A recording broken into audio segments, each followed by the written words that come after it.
Hey guys, it is the Crazy Girl, and I'm here with Maverick. Say hi to everybody. He's watching his cartoons. So, I wanted to hop on and do an update video because a few days ago I had let you guys know that Maverick was in the hospital, and I believe at that point we've been in the hospital for 6 days, 5 or 6 days. I don't really remember which day I did it, but we've been in the hospital for a while, and stuff happened since then. Obviously, we are home, as you can see. We've been home. Today is Sunday, so it's Sunday morning. We got released from the second hospital we were in from on Friday afternoon. So basically, I think when I checked in with you guys last, we were after his second treatment. It's called IVIG, which is like the main treatment for Kawasaki disease. So he was after his second dose of that, and he was currently at that point fever free. So we were waiting to see what was going to happen because one of the requirements for him to go home was that he needed to be fever free for 36 hours.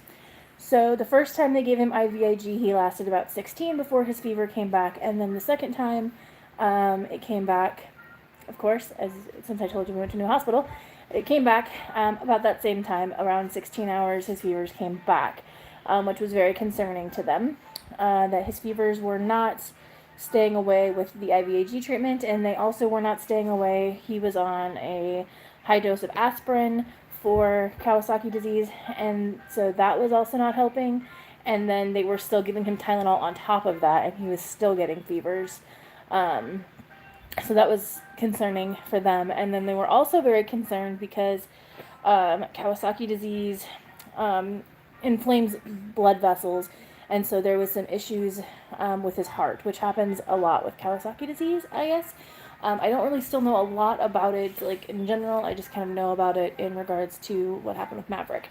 So they told me that it causes a lot of heart issues, and that it's like the leading cause of heart disease in children and all of these things. So pretty scary stuff.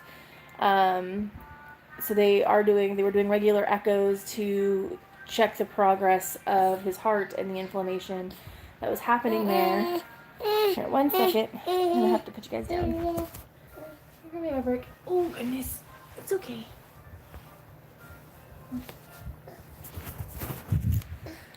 He's still a little bit fussy, and still not feeling super great. But anyways, his fevers came back. His echoes were getting progressively worse.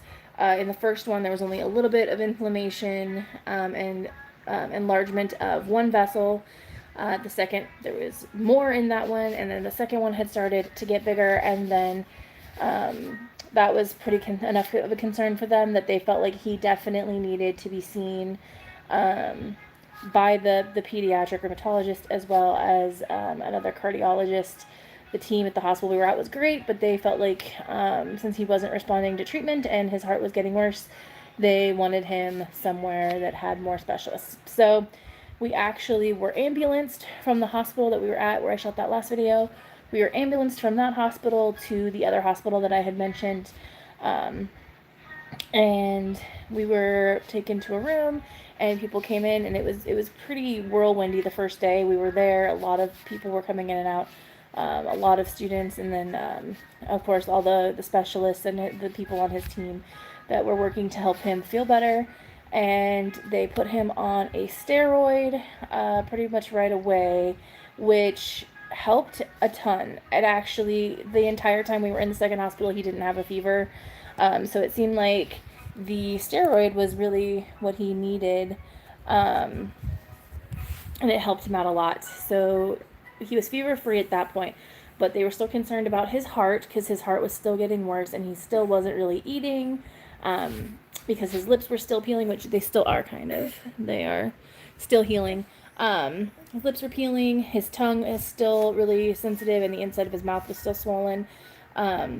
So they were concerned about him not eating enough. They wanted to see him eating better. But they mostly wanted to see that the damage to his heart was stopping. So we had to wait until he got an echo that showed that his heart hadn't gotten worse. which we got on Friday. And so since he was, hey, you say hi? Since he was fever-free for 48 hours, it's 48 hours at that hospital, 48 hours, and then his echo, he finally got one back where his heart hadn't got worse. They agreed to let him go home. So we've been home since Friday night, and he's doing a little bit better, but he's still very cranky. I know, buddy.